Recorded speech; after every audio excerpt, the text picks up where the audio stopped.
سألوا دكتور نفسي مشهور بيقولوا له ايه اكتر حاجة لفتت انتباهك في علاجك للناس اللي بتحاول تموف اون من علاقة، سواء علاقة حب او صداقة او حتى علاقة اسرية. قال لهم ان هو لما كان بيعالج الناس دي لقى نسبة كبيرة منهم متضايقة وتعبانة وموجوعة من فكرة المواقف اللي فيه باب فيها متوارب، او بمعنى اصح المواقف الغير منتهية.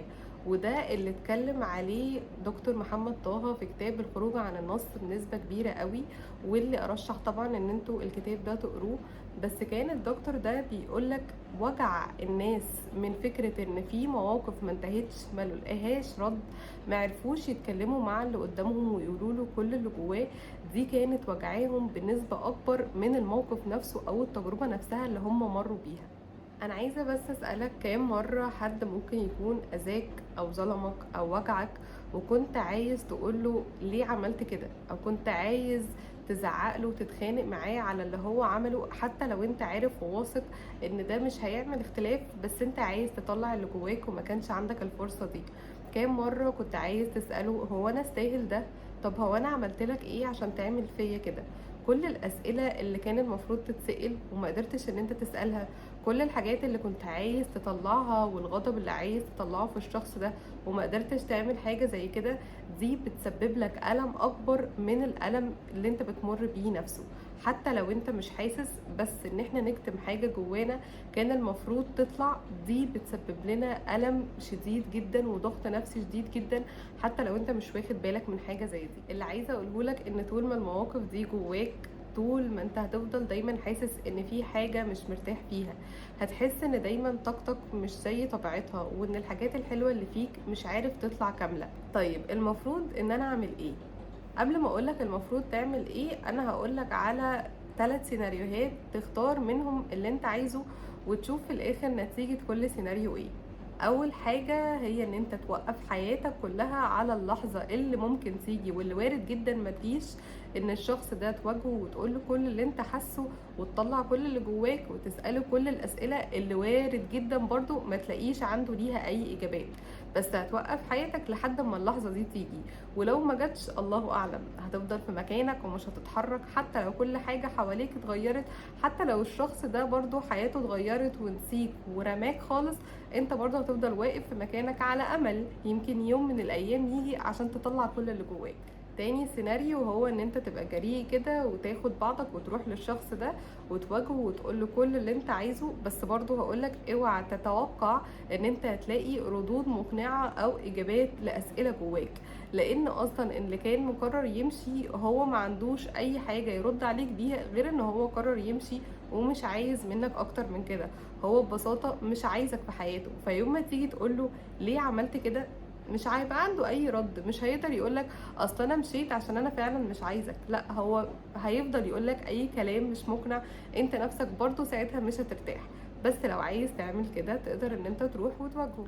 تالت حاجة، ودي من أصعب الحاجات اللي ممكن تتعمل، بس لو انت عملتها طبعا دي أحسن حاجة ممكن تعملها، وهي ان انت تسامح، ان انت تسامح الشخص ده بكل حاجة عملها لك، تنسى كل ألم ووجع سببهولك.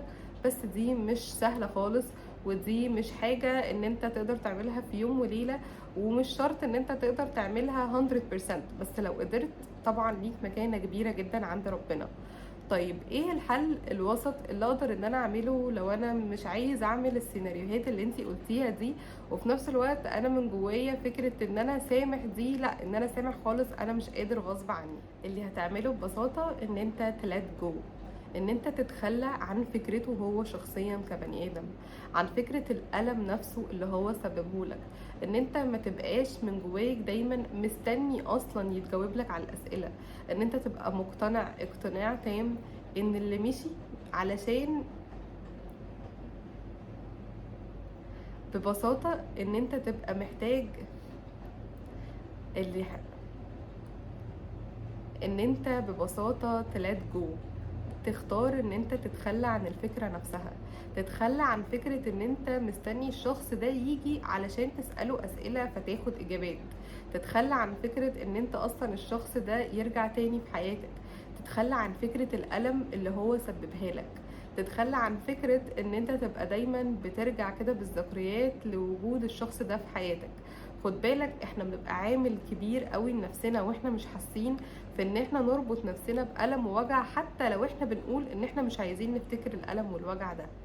فكرة ان انت تلات جو من شخص من فكرته هو شخصيا، دي من اصعب الحاجات اللي فعلا ممكن حد يعملها، بالذات لو الشخص ده انت كنت واثق فيه وعشت معاه فترة كبيرة قوي من حياتك، وبنيت احلام وبنيت صداقات وبنيت مشاعر كويسة قوي ما بينكو، وكنت مخلص وصادق قوي ليه، وكل ده اتهد في ثانية، مش بسببك بس بسببه هو.